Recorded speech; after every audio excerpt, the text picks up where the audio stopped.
É a nossa oração, em nome de Jesus. Amém.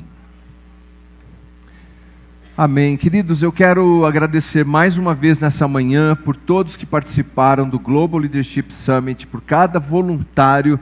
Foi um encontro muito gratificante, encorajador. Um pouquinho cansado hoje, mas foi muito encorajador. E agradecer porque a nossa igreja é assim tão repleta de gente com vontade de servir, de dar do tempo, dar do talento, dar do tesouro. Então eu quero agradecer todos que ajudaram ontem e os que ajudam sempre aqui na nossa comunidade. Vamos dar uma salva de palmas aos voluntários da nossa igreja? Obrigado, cada um de vocês que serve e que faz a nossa igreja acontecer. Deus abençoe a cada um, em nome de Jesus.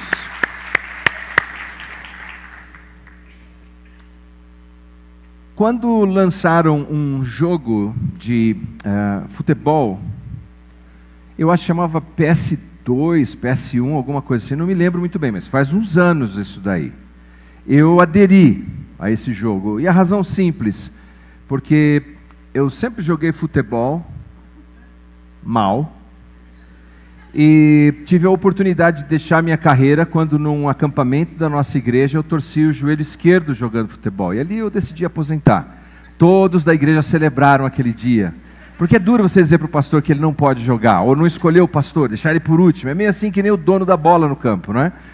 Mas aí encerrei minha carreira e decidi jogar então o videogame, a gente jogava videogame. Parei também recentemente porque meus filhos ganham de mim em tudo, então está ficando sem graça essas coisas. Mas eu me lembro que nesse jogo, que era um jogo de futebol, quando você fazia o gol, era em inglês. E quando você faz um gol, o que você espera que o narrador grite? Gol! Mas ele dizia mais ou menos assim, eu não sei se ele era americano ou britânico, você fazia aquele gol maravilhoso, usando os polegares, girando tudo, chegando ali. Quando fazia o gol, ele dizia, score! Como é que é? Eu driblei o time inteiro. Score. What a beautiful score. Não era isso que eu queria ouvir. Na hora que a bolinha batia na rede, o que eu queria ouvir? Exato. Mas você sabia, aliás, aí na época a gente encontrou um outro videogame que tinha um português, um Patrício, que dizia gol, gol, gol, gol, gol, gol, gol, gol. Já estava melhor. Estava melhor.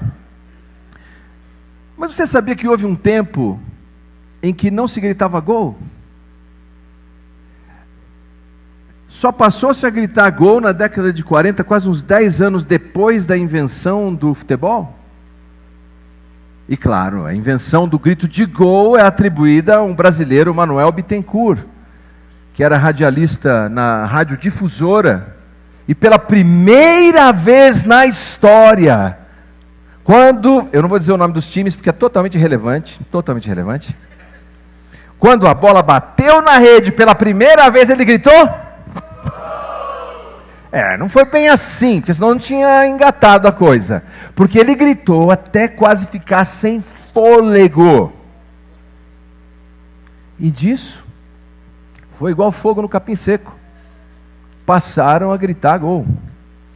Cada um tem a sua versão, o seu jeito. Dizem que os franceses não gritam, mas os franceses sabem como é.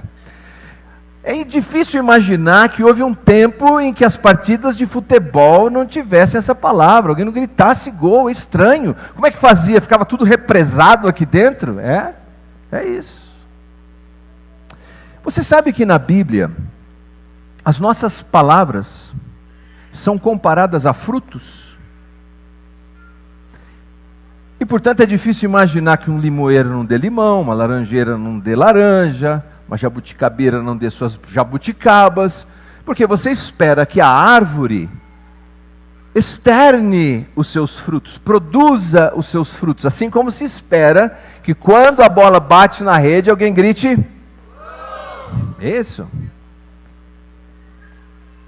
É por isso que na carta aos Hebreus, o apóstolo Paulo diz algo tão importante sobre isso, sobre como eu e você devemos viver a vida cristã com o que eu chamaria de generosidade verbal. Abra sua Bíblia no livro dos Hebreus, ou na carta aos Hebreus, um livro generoso de 13 capítulos, capítulo 13, versículos 15 e 16.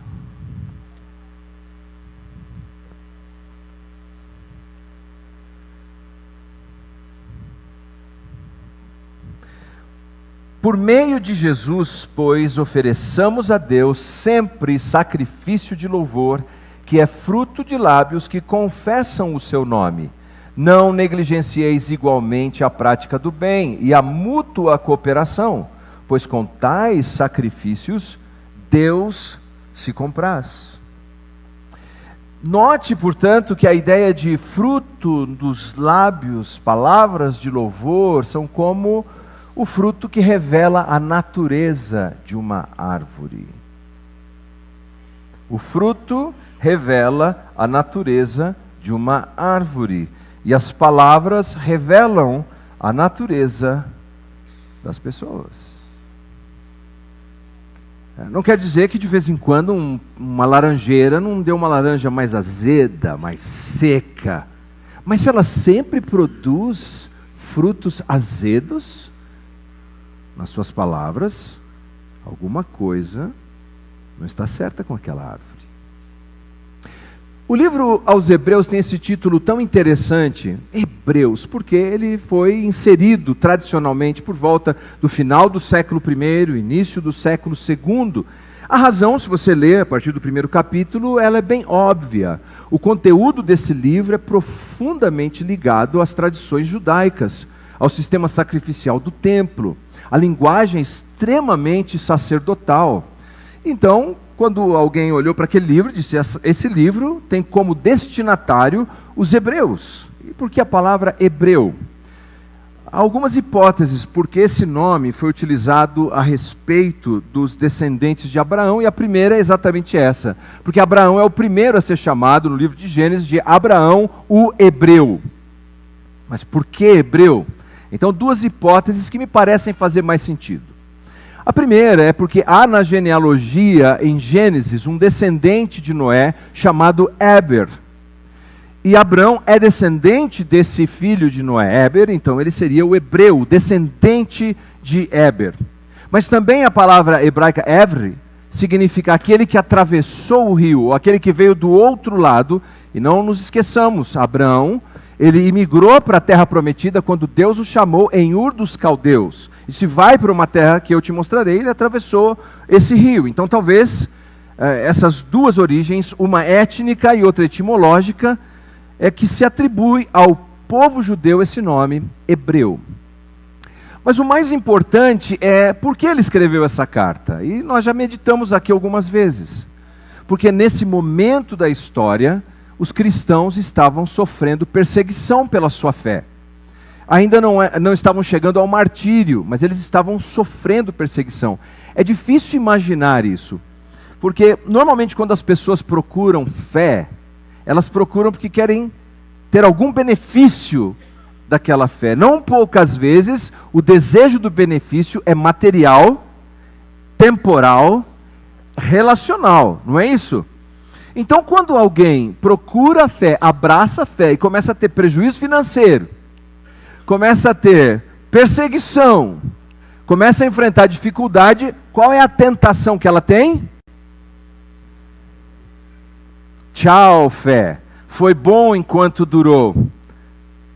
Mas nós temos que lembrar que o convite da palavra de Deus é que sigamos a Cristo, mesmo nos dias difíceis, porque a nossa grande recompensação se dá na eternidade. Deus não nos abandona aqui, Deus nos protege, nos encoraja, nos ajuda, nos abençoa de diversas maneiras, nem sempre como nós desejávamos, mas Ele está conosco, Ele é o nosso guia, como cantamos há pouco. Mas quando sofremos as pressões, não devemos desistir. Bem, o que esses hebreus estavam pensando? Estavam pensando o seguinte: eu preciso achar uma saída politicamente correta para abandonar a fé e não abandonar a fé, ou seja, continuar tendo a minha situação econômica estável e ao mesmo tempo segura, não sendo perseguido. E aqui foi a ideia deles: bom, vamos voltar para o Antigo Testamento, vamos voltar para a sinagoga, vamos abandonar esse negócio de Jesus o Messias, vamos voltar ao sistema sacrificial do templo. E o livro é produzido para mostrar a superioridade de Jesus. Não. Voltar atrás é simplesmente regredir aquilo que não tem substância. Exemplo: você pode ver a sombra do carro, que é algo que não tem substância, ou ter um carro. Você prefere o quê? A sombra ou o carro? Você prefere ver a sombra de um filho projetado ou ter a oportunidade de abraçar o seu filho? Abraçar, porque isso tem substância. E o autor defende essa ideia de que Jesus é tão superior que tudo que tem no Antigo Testamento não passa de sombras, apenas sombras. E então, ao desenvolver isso, ele conclui no capítulo 13, depois de fazer sua defesa da importância de continuarmos perseverando mesmo em tempos de dificuldade. No capítulo 13, ele dá várias orientações curtas, quase que proverbiais, que é esse texto que acabamos de ler. E a primeira das orientações que ele nos apresenta aqui nesse texto é palavras de louvor, no versículo 15. Ele diz assim: por meio de Jesus, pois, ofereçamos a Deus sempre sacrifício de louvor, que é fruto dos lábios que confessam o seu nome. Você deve ter notado a combinação de duas palavras: sacrifício e louvor. Porque nem todos os momentos da vida são tão fáceis de dizermos coisas que exaltam a Deus. Algumas vezes na vida a situação é tão difícil que é fácil que os nossos lábios pronunciem palavras que são ofensivas a Deus e ao próximo. Uma palavra muito interessante no Novo Testamento é blasfêmia. Mas nós não blasfemamos só contra Deus, porque blasfêmia significa literalmente amar o insulto. Insultamos a Deus e insultamos ao próximo.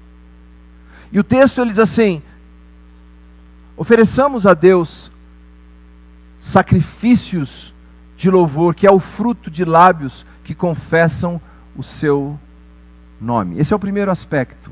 A generosidade, ela começa pela maneira como eu expresso a minha natureza verbalmente. Quais são as suas palavras? Quando você está sob pressão, especialmente, quais são as suas palavras? O que sai dos seus lábios quando você está enfrentando esses momentos de dificuldade? Quando te apertam, quando você é levado, como é que é o nome daquele negócio que põe laranja? Espremedor de laranja. Quando você é exprimido pela vida, o que é que sai nos seus lábios? Matthew Henry, escritor de um comentário devocional muito bonito, famoso, ele tinha feito esse propósito.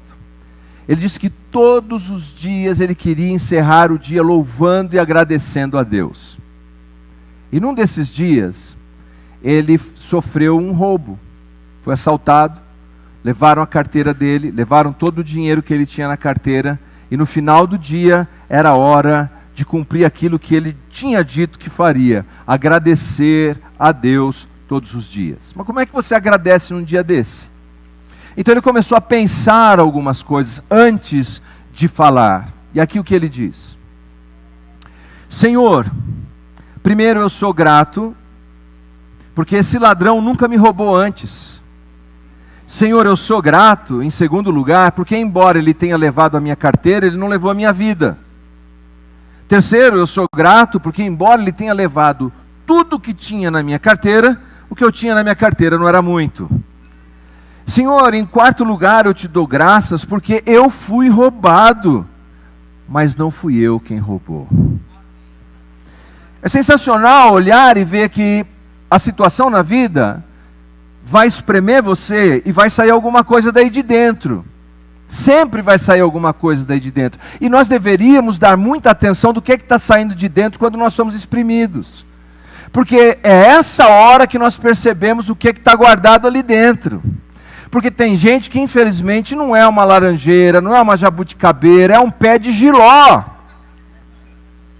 E a gente só percebe quando é exprimido. Então o primeiro convite que o autor nos faz é esse convite de vivermos uma generosidade verbal para com Deus, para com o próximo, para com as pessoas que estão à nossa volta. Nós precisamos viver uma generosidade verbal. É por isso que quando você vem à igreja,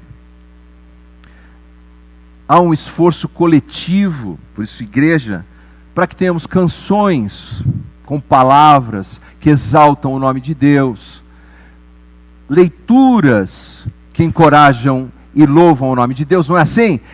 Palavras, as igrejas mais antigas tinham a tradição de ter saudações próprias, como assim, a paz do Senhor, irmão. É uma maneira de expressar. Outras diziam a graça e a paz. Ainda outros dizem paz de Deus. Eu me lembro quando eu estava no começo da minha conversão, eu ficava meio sem jeito de encontrar essa crentaiada na rua. E às vezes lá do outro lado a irmãzinha dizia assim para mim: a paz do Senhor, irmão! Eu estava começando aí na igreja, eu ficava tão sem jeito.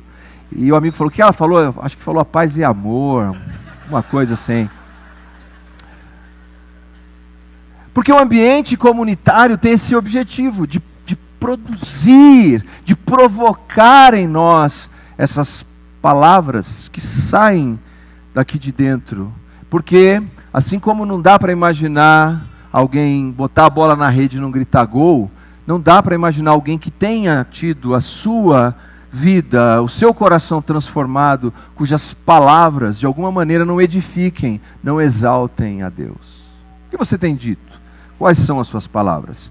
Mas é claro que, por outro lado, se o autor nos desafia a essa vida de sacrifício ou de generosidade verbal, o autor tem total consciência, até por ser um autor, ao que tudo indica, hebreu, pessoalmente acredito que é o apóstolo Paulo.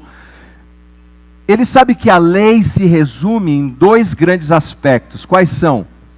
Amar a Deus e amar ao próximo.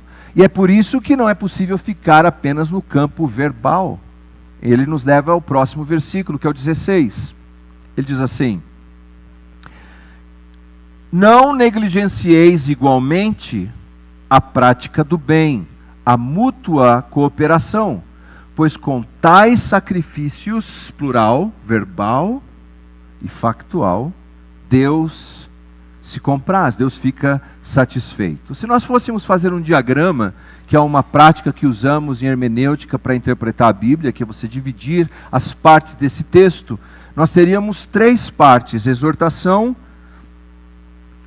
ação e compensação. Exortação. Versículo 16 na parte A. Não negligencie. Outra tradução diz assim: não esqueça. É estranho que o autor tenha colocado uma palavra que pudesse ser traduzida por não negligencie e que pudesse ser traduzido por não se esqueça. Não é estranho? Mas não é uma contradição. Porque existe um tipo de esquecimento que é um esquecimento negligente. Alguém que deixa e esquece a panela no fogo, e põe fogo na casa ou no apartamento, e põe fogo no prédio inteiro por causa daquilo. Eu esqueci a panela no fogo, mas foi um esquecimento negligente. Coisas mais terríveis ainda que todos nós já vimos no noticiário. Por exemplo, quando alguém esquece uma criança, um filho, dentro do carro. Eu esqueci. Sim, você esqueceu, mas é um esquecimento negligente.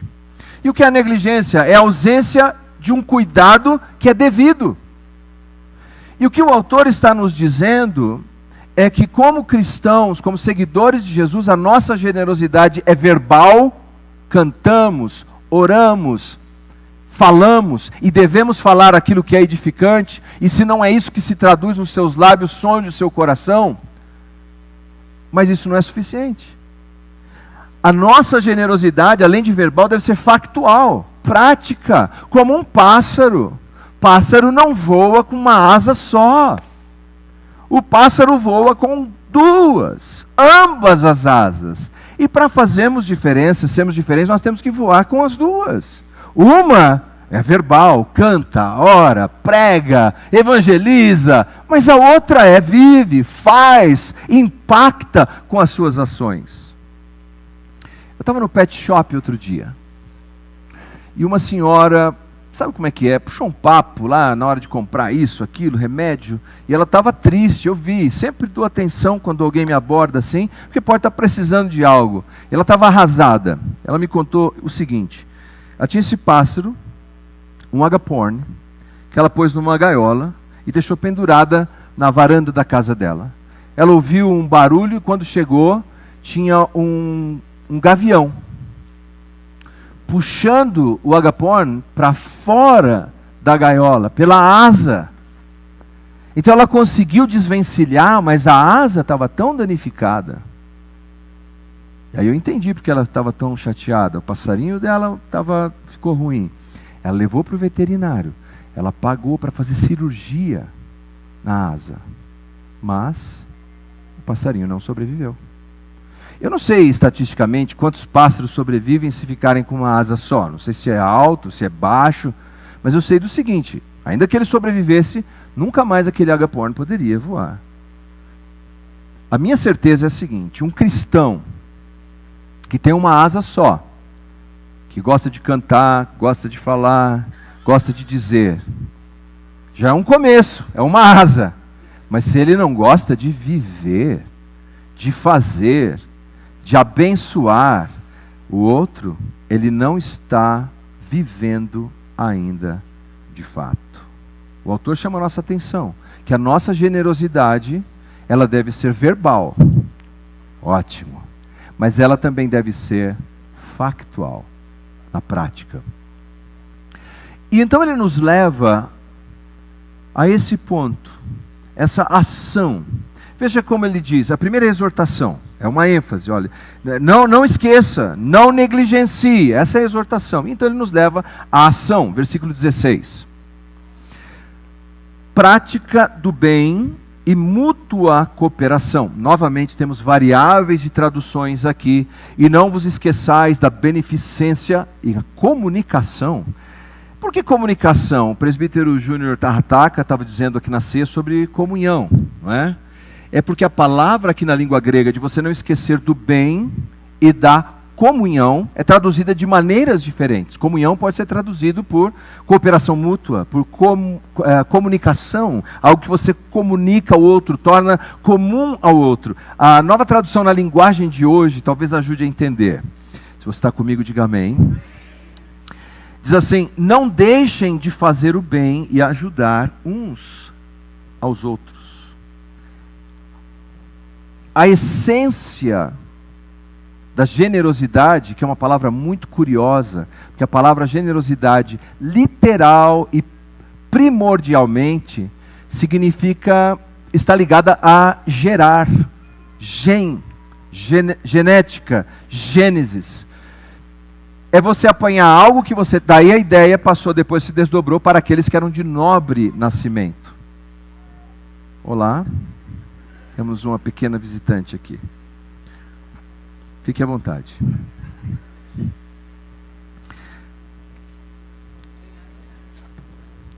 Vem aqui. Agora os que estavam lá no fundo curiosos.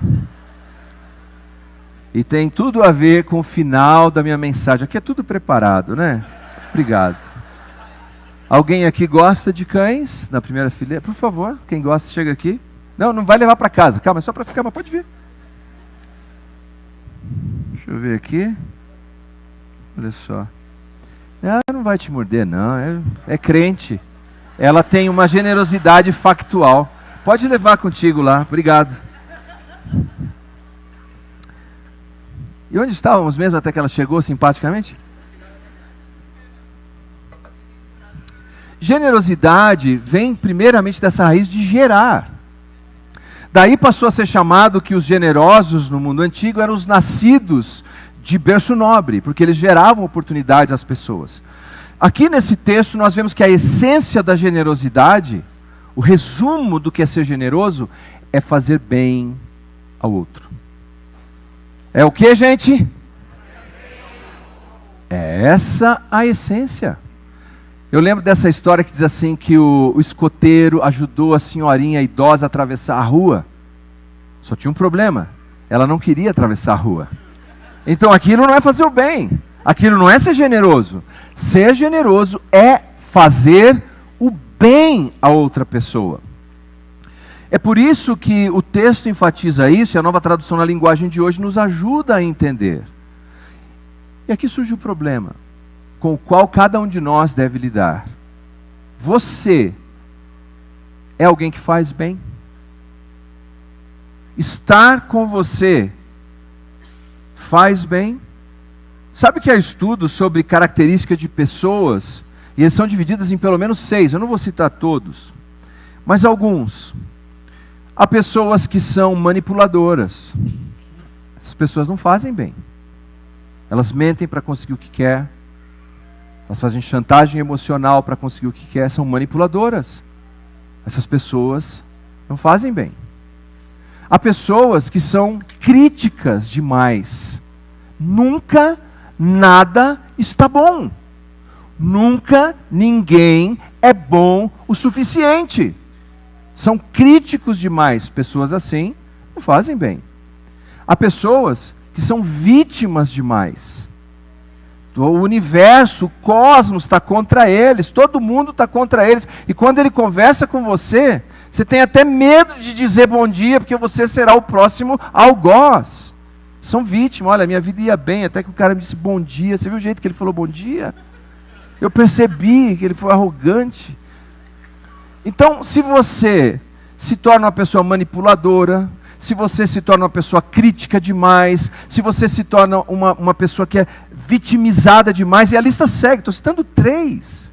Nós não somos o tipo de gente que faz bem.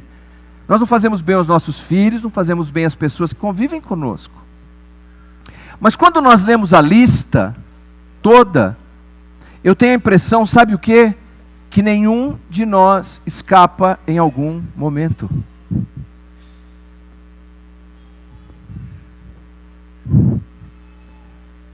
Nenhum de nós escapa de tudo que está na lista. O Lulu Santos cantava, ela me faz tão bem, mas tem hora que faz mal. Tem hora que nós passamos a fazer mal, ao invés de fazermos bem. E quando vivemos assim, estamos contrários do que diz a palavra de Deus, da vocação que nós temos. E qual é o remédio para isso, se todos nós em algum momento calçaremos as sandálias, os sapatos de quem não faz bem? Qual é o remédio para isso? Graças a Deus nós temos a resposta aqui no versículo 15. Veja só o versículo 15. Generosidade verbal, por meio de Jesus, pois ofereçamos a Deus. Generosidade factual, ser, fazer, por meio de Jesus, pois ofereçamos a Deus. É Cristo. Essa é a resposta. Eu e você somos como uma massa deformada, torta. Jesus é a forma. E Deus diz assim, eu vou colocar você nessa forma. Aperta, empurra, ajusta. E nós vamos ajustando ali. E então, as nossas palavras são aceitáveis a Deus e edificantes ao próximo. Generosidade verbal, por minha causa? Não, por meio de Cristo. E as minhas ações, que eu pensei que não conseguiria fazer, não conseguiria ser generoso daquela maneira, por meio de Cristo. Olha, nos evangelhos nós lemos essa história em Marcos capítulo 5, versículo 19. É o endemoniado de Gadara. Viver com aquele endemoniado de Gadara era bom? Ele fazia o bem? Não, ele fazia o mal. Mas quando Jesus libertou aquele homem, o homem insistiu que ele queria ir com Cristo, ser um discípulo, talvez um missionário. E as palavras de Jesus são as seguintes: vá para casa, vá para a sua família, conte a eles tudo o que o Senhor fez por você e como teve misericórdia de você. O homem que antes fazia mal, agora fará bem, porque Jesus transformou a vida dele. É Jesus que transforma a água em vinho naquele casamento, é Jesus que transforma Pedro, o medroso Pedro, fugitivo Pedro, em apóstolo, que se tornou um mártir da fé. É Jesus que apanhou o perseguidor, fundamentalista, radicalizado Paulo e transformou no apóstolo dos gentios. Aqueles que antes faziam mal são transformados por Cristo. E eu? E você? Pela graça de Cristo, você é alguém que faz bem. Você faz bem aos seus pais. Você faz bem aos seus filhos. Você faz bem ao seu cônjuge. Estar com você faz com que aquele ambiente seja melhor. Você faz bem. Ou você é alguém que está aí liberando toda essa toxicidade. Note o que Jesus diz, que cada árvore produz o seu fruto. E o autor aqui aos Hebreus, ele chama que verbal é um sacrifício que oferecemos. E factual, o que nós fazemos para fazer o bem, também é um sacrifício. Quer dizer que nem sempre é fácil. Talvez é difícil, para algumas pessoas tornam ainda mais difícil. Mas Deus diz isso é um sacrifício. Verbal e factual, e você oferece e dói. Mas então nós nos deparamos com a última palavra, compensação. Versículo 16, na parte C. Com tais sacrifícios Deus se compraz. Esses sacrifícios agradam a Deus. O melhor sacrifício de generosidade que podemos oferecer a Deus é ser alguém que faz bem. Essa palavra compraz, que Deus aceita, que agrada a Deus, aparece aqui em Hebreus em mais duas ocasiões. Hebreus 11:5. Pela fé, Enoque foi trasladado para não ver a morte, não foi achado, porque Deus o trasladara, pois antes da sua trasladação, obteve testemunho de ter agradado a Deus. Deus o livrou da morte, em Gênesis. Todo mundo morrendo. Não Enoque. Por quê? Enoque agradou a Deus. Hebreus 11:6 diz, de fato, sem fé é impossível agradar a Deus. É preciso ter fé, confiança em Deus. E nós fazemos porque sabemos que Deus é quem nos recompensará. E finalmente, não negligencieis igualmente a prática do bem e a mútua cooperação, pois com tais sacrifícios Deus se agrada. Nem sempre é fácil. A Bíblia ensina o que nós chamamos de sacerdócio universal de todos os crentes, todos que creem. Eu não sou mais sacerdote diante de Deus do que você é um sacerdote diante de Deus. Todos nós somos. Temos acesso à presença de Deus. Mas do sacerdote se requer algumas coisas. Estão comigo? O que se requer? Que o sacerdote seja um instrumento que oferece esse sacrifício. Não como no Antigo Testamento, de animais imolados. Para ficar apenas aqui nesse livro aos Hebreus, se requer que ele ofereça sacrifícios de louvor. Sua linguagem tem que mudar. Sua linguagem tem que honrar a Deus e abençoar as pessoas. E sacrifício factual. As suas ações têm que mudar. Se você é seguidor de Jesus, você tem que ser alguém que onde chega, faz bem a alguém. É você. Eu agradeço que providenciaram aqui a presença do cachorrinho. Porque Agostinho de Hipona ou Henry Ward, essa citação é atribuída aos dois.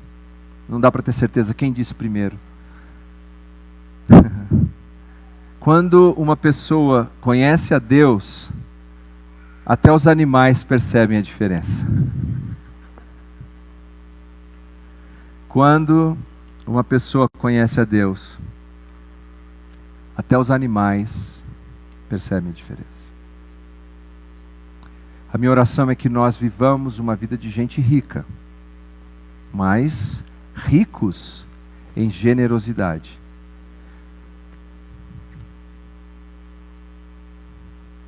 Tem gente rica em generosidade aqui? Tem gente ficando rico em generosidade aqui? Então que em nome de Jesus você possa expressar a sua riqueza verbal e a sua riqueza factual. Fiquemos em pé.